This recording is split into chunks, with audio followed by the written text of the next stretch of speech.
Minister Liz Truss at Downing Street. It comes as expectations grow that the government will scrap parts of its tax-cutting mini-budget to reassure markets.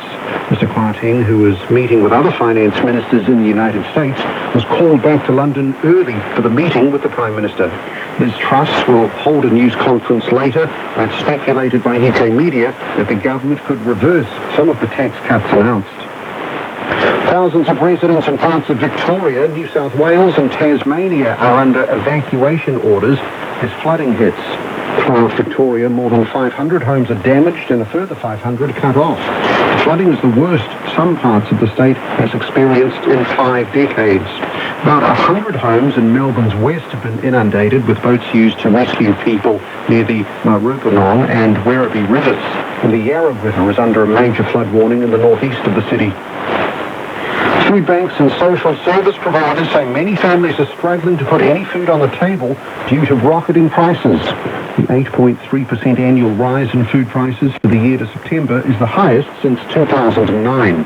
Fruit and vegetables were up 16%. The head of Whakaatu Partners in Portuguese, Stephen Walker, says its food bank has been inundated. Everything suffers because of it. Education suffers for our children. Just daily life changes because you're struggling every day. You don't know where your next meal is coming from. And I mean, it sounds like third world type of situation, and for some, that's exactly how it is.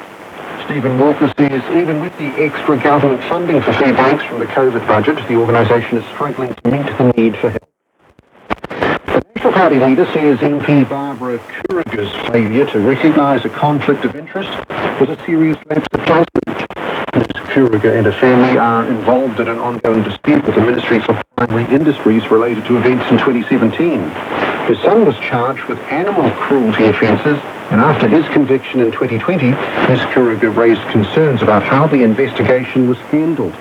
She was National's agriculture spokesperson but resigned from the portfolio.